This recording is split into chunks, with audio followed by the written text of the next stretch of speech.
Hello and السلام علیکم. عمر چیمہ کے ساتھ میں ہوں اعزاز سید. پروگرام ٹاک شاک میں ارشد شریف کے ساتھ جو کینیا میں ہوا وہ پاکستان میں صحافیوں کے ساتھ ہوتا آ رہا ہے، لیکن پاکستان میں جو صحافی یا پاکستانی صحافی جو شہید ہوتے ہیں ان کے قتل کی تحقیقات کیا ہوتی ہیں، جن صحافیوں پر حملہ ہوتا ہے ان کی تحقیقات کا نتیجہ کیا نکلتا ہے، گزشتہ 10 سالوں میں صحافیوں پر کتنے مقدمات ہوئے، صحافیوں سے متعلق یعنی کہ صحافیوں پر حملوں کے بارے میں کتنے مقدمات درج ہوئے اور ان مقدمات کا نتیجہ کیا نکلا. بات کرتے ہیں عمر چیمہ سے. چیمہ صاحب، 10 سالوں میں کتنے صحافیوں پر حملہ ہوا؟ دیکھیں اب میں اور آپ 10 سال سے نکلتے جا رہے ہیں. میرے پہ 2010 میں ہوا تھا، پھر 2017 میں بھی ہوا، خیر لیکن آپ پہ جو واقعہ ہوا تھا وہ 2011 میں ہوا تھا. 2010 میں اچھا ٹھیک ہے. تو آپ یہ فرمائیں کہ ڈیٹا آپ نے سارا دیکھا ہے، ٹوٹل نمبر کتنا ہے اور کون کون سے علاقوں سے ہے اور نتیجہ کیا نکلا ہے؟ اعزاز یہ دیکھیں کس موقع پر ہم ڈسکس کر رہے ہیں کہ جب ارشد شریف کا قتل ہوا ہے، ٹھیک ہے، اور کتنی بدنصیبی کی بات ہے کہ ہمارا ایک اور ساتھی اس دنیا سے چلا گیا ہے. اختلاف ہوں یا دوستی ہو، یہ زندگی تک محدود ہے نا، یعنی کہ جب آپ چلے جاتے ہیں پھر یہ چیزیں ختم ہو جاتی ہیں، یعنی کہ پھر آپ کا ایک تعلق کی ایک وجہ تو ایک ہمارا ایک پروفیشن ہے وہ رہتا ہے. لیکن اعزاز یہ ارشد شریف کا تو قتل جو ہے وہ کینیا میں ہوا، ٹھیک ہے. اس کو تو ہم اگر اس میں سے نکال بھی دیں، یعنی کہ اس کے بارے میں کئی وجوہات ہوں گی جی، چونکہ وہ کینیا میں ہوا تھا تو اس لیے ہم جو ہے پوری طرح اس کو انویسٹیگیٹ نہیں کر سکے. لیکن اعزاز ادھر جو ہوئے ہیں پاکستان میں ان کے بھی حالات کو اچھے نہیں ہیں. جو مرڈر ہوئے ہیں وہ کسی نتیجے پر نہیں پہنچے. اب یہ ہے کہ جو ہے نا ایک انٹرنیشنل ڈے آ رہا ہے امپیونٹی کے حوالے سے کہ یہ کہ جو اس طرح کے قتل ہوتے ہیں ان کا کوئی مداوع نہیں ہوتا، ٹھیک ہے. جو مجرم جو ہے ان کو انصاف کے کٹہرے میں نہیں لایا جاتا. اس کے حوالے سے اب انٹرنیشنل ڈے منایا جاتا ہے بین الاقوامی لیول پہ. یو این نے شروع کیا تھا، اقوام متحدہ نے، 2 نومبر کو ہوتا ہے وہ.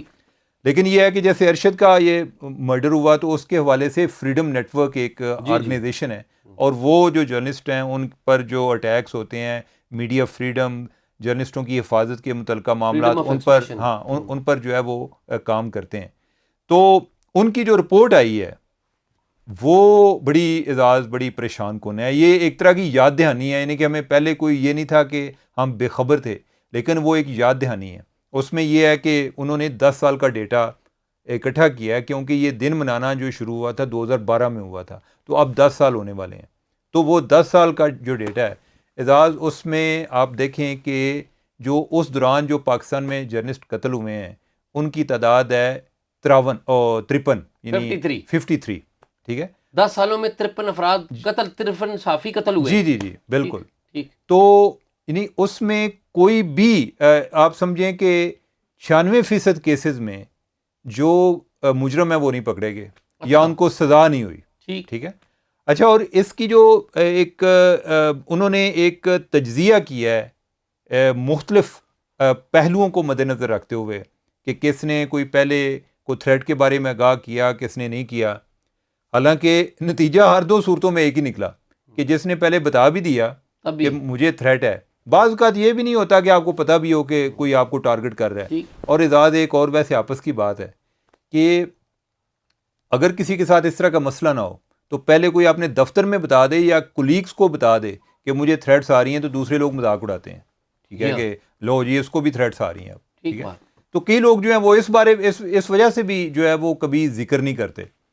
اور اس لحاظ سے اگر ہم دیکھیں تو کوئی تقریباً 10% سے کم لوگ ہیں کہ جنہوں نے کبھی پہلے آگاہ کیا تھا، ٹھیک ہے. باقیوں نے کبھی آگاہ نہیں کیا، لیکن جنہوں نے آگاہ کیا تھا وہ بھی بیچارے قتل ہی ہو گئے، ٹھیک ہے.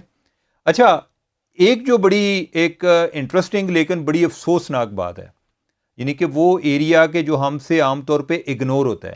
ہم عام طور پہ یہ سمجھتے ہیں کہ بلوچستان میں زیادہ جرنلسٹ جو ہیں وہ ٹارگٹ ہوئے ہیں یا جو خیبر پختون ہے اس والے سے ٹارگٹ ہوئے ہیں. لیکن فریڈم نیٹ ورک نے ایک رپورٹ دی تھی کہ اسلام آباد جو فیڈرل کیپٹل ہے وہ جرنلسٹوں کے لیے زیادہ خطرناک بن چکا ہے. لیکن آپ نے تکا لگانے کی کوشش کی نا درمیان میں. نہیں یعنی کہ آپ میں نے 2 آپ کو علاقے بتا دیے نا تو آپ نے سوچا کہ اسلام آباد. نہیں، ان کی رپورٹ آئی ہوئی ہے، ان کی پچھلے سال کی رپورٹ. میری بات تو سنیں نا، وہ جو ٹارگٹ ہو رہے ہیں ہم مرڈر کی بات کر رہے ہیں. اعزاز جو سب سے زیادہ مرڈر ہوئے ہیں وہ سندھ میں ہوئے ہیں.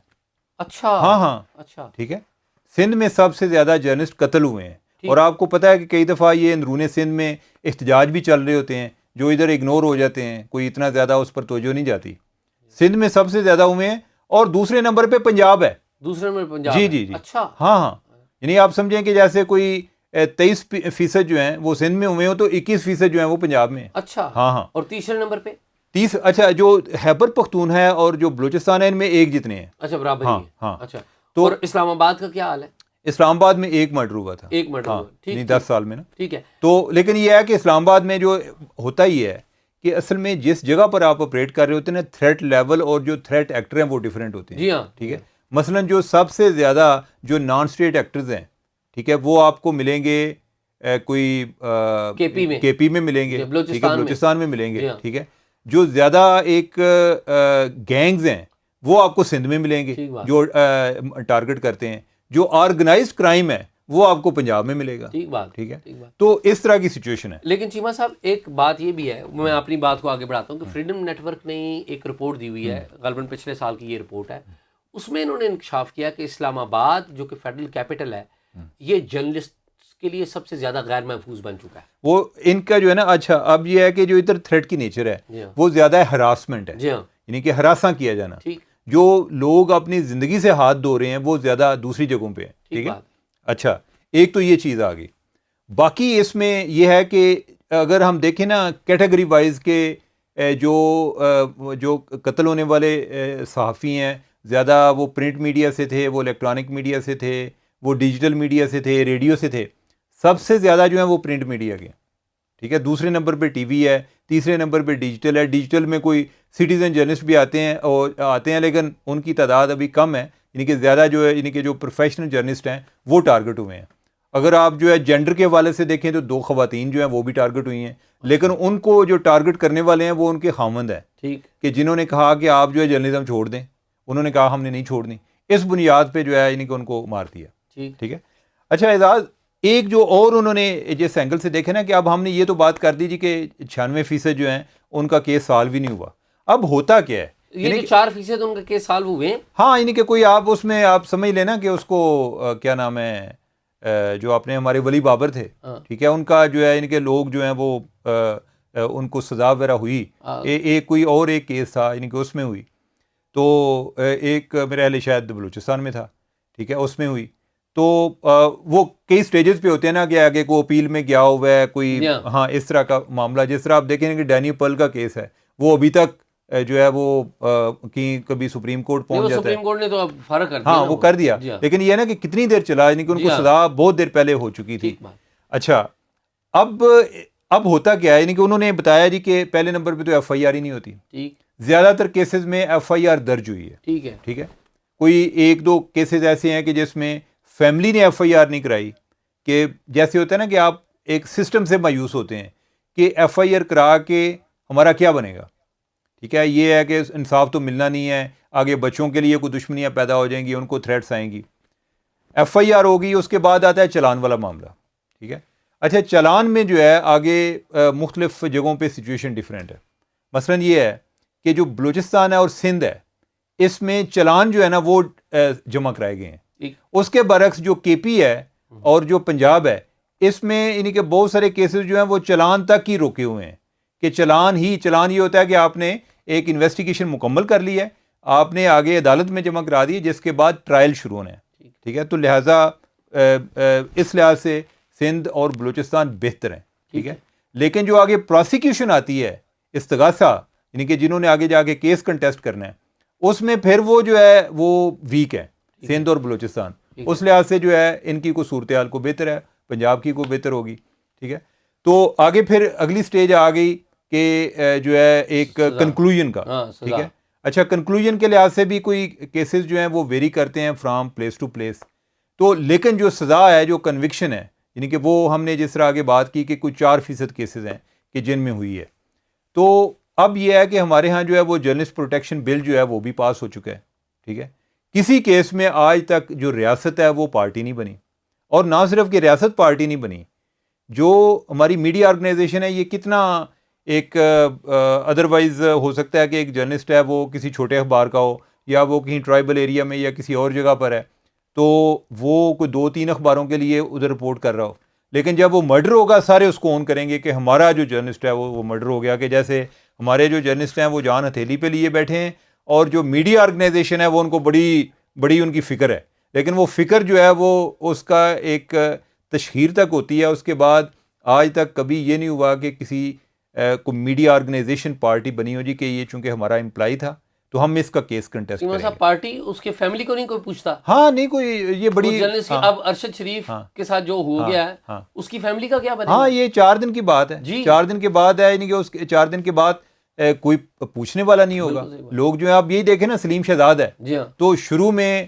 تمام پولیٹیشین بھی جا رہے تھے، جو جی جرنلسٹ ہیں وہ جی میں ان کے پاس بیٹھا ہوں، میں فلاں کے پاس بیٹھا ہوں، جی میں ان کے بچوں کے پاس بیٹھا ہوں، بچوں کی ویڈیو بنا رہے تھے، ٹھیک ہے۔ اب کسی کو پتہ ہی نہیں ہے کہ وہ کس جگہ پر ہیں، کس حال میں ہیں۔ تو یہ ایک بڑی ایک جو ہے نا ایک دردناک کہانی بھی ہے کہ یہ وقت گزرنے کے ساتھ ساتھ ابھی تو اس پہ فوری طور پہ ایک ان کا ایک زخم ذرا مندمل ہو جاتا ہے کہ یعنی کہ بہت سارے لوگ جو ہیں وہ اظہار یکجہتی کے لیے آتے ہیں، لیکن جو وقت گزرتا جاتا ہے پھر وہ اکیلے ہی ہو جاتے ہیں۔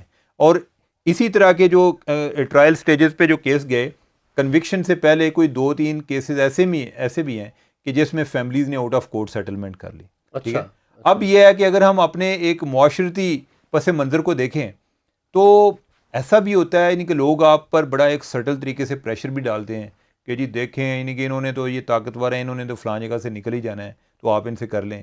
کئی جگہ پہ ان کو انسینٹیو دے دیتے ہیں کہ پیسے، اور بعض اوقات یہ ہوتا ہے کہ سمجھانے والے یہ کہتے ہیں کہ چلیں پیسے مل جائیں گے، کوئی بچے کی کوئی اسٹڈی ہو جائے گی، ادروائز انہوں نے نکل ہی جانا ہے، آپ کے پاس تو کیس لڑنے کے لیے بھی پیسے نہیں ہیں۔ تو میرا اعزاز اس میں جو ہے نا اسٹیٹ کو ایک اونرشپ لینی چاہیے اس طرح کے کیسز میں، اور اس پہ کمپرومائز نہیں ہونا چاہیے۔ ایک ان کا ایک باقاعدہ ایک استغاثہ کا جو نظام ہے وہ اسٹیٹ کا اپنا ہونا چاہیے کہ جو اس طرح کے مرڈر ہوتے ہیں اسٹیٹ ان کو خود ان کے کیس کنٹیسٹ کرے گی، وہ پارٹی بنے گی اور ان کا جو ایک پراسیکیوٹر ہے وہ کیس کو لے کر چلے گا، اور اس کی جو رپورٹ ہے یعنی کہ وہ ایک اپڈیٹ کرتے رہیں جی کہ وہ کیس فلاں جگہ پر پہنچے۔ سیما صاحب ماضی میں ایک دفعہ ایسا بھی ہوا تھا کہ سی پی جے کمیٹی ٹو پروٹیکٹ جرنلسٹ نے سارے معاملے کو بڑا سیریس لیا تھا، اور یہاں پر ایک کمیٹی بنی تھی جس میں سینئر لوگ تھے، وہ معاملہ آگے نہیں بڑھ سکا۔ اب امید کرتے ہیں اور ہم پش بھی کرتا رہنا چاہیے کہ ارشد شریف کے معاملے کو لاجیکل اینڈ پہ پہنچایا جائے۔ ارشد شریف کے کیس میں آج جو پریس کانفرنس ہو رہی تھی وہ D G I S I والی، تو اس میں انہوں نے یہ کہا، کسی نے یہ سوال پوچھا جی کہ انٹرنیشنل آرگنائزیشن کو، انہوں نے کہا جو D G I S P R ہے انہوں نے کہا جی کہ ہم چاہتے ہیں کہ وہ آئیں، یہ ابہام ختم ہونے چاہیے۔ تو میرے خیال ہے کہ یہ ایک پازیٹیو چیز ہے، اور اس لحاظ سے اس کا کیا ایک اینڈ ہے، اب لوگوں نے فیصلہ اپنی اپنی مرضی سے کرنا ہے، جس نے جو سوچا ہوا ہے کہ یہ رزلٹ آنا چاہیے وہ ایک اپنی ہے، لیکن یہ ہے کہ حقائق جو ہیں وہ ضرور منظر عام تک آنے چاہیے کہ کیسے ہوا، اور اس لحاظ سے ایک انٹرنیشنل پریشر بھی ہوگا یعنی کینین اتھارٹیز پر بھی، اور جو پولیس کے جو ذمہ داران ہیں اگر یہی پتہ چلے کہ صرف پولیس کا قصور ہے تو ان کو بھی ایک قرار واقعی سزا ملنی چاہیے کہ جو انہوں نے کیا ہے۔ سیما صاحب آخری بات کروں گا، ایک بات یہ ہوئی ارشد شریف کے واقعے کے بعد کہ جرنلسٹ اکراس پاکستان وہ سارے متفق تھے کہ یہ بڑا ظلم ہوا ہے، اور سب نے ارشد شریف کے ساتھ جو ظلم ہوا ہے اس کی مذمت کی ہے، بالکل صحیح، سارے اکٹھے ہوئے ہیں۔ مریم نواز صاحبہ نے ایک غیر ذمہ دارانہ ٹویٹ کی اور اس سب نے اس کی مذمت کی، اور انہوں نے معافی مانگی جو نہیں کرنی چاہیے تھی، انہیں بالکل ایسے معافی نہیں کرنی چاہیے تھی، نہیں انہیں یہ ٹویٹ نہیں کرنی چاہیے تھی، انہیں بالکل ٹویٹ نہیں کرنی چاہیے تھی۔ اینی ہاؤ چیما صاحب آپ کا بہت شکریہ، آپ نے بات کی۔ محسن نقوی کے 2-3 شعر ہیں۔ محسن نقوی کہتے، لکھا انہوں نے کہ قتل چھپتے تھے کبھی سنگ کی دیوار کے بیچ، قتل چھپتے تھے کبھی سنگ کی دیوار کے بیچ، اب تو کھلنے لگے مقتل بھرے بازار کے بیچ، سرخیاں امن کی تلقین میں مصروف رہیں، سرخیاں امن کی تلقین میں مصروف رہیں، حرف بارود اگلتے رہے اخبار کے بیچ۔ مجھے اور عمر چیمہ کو اجازت دیجیے۔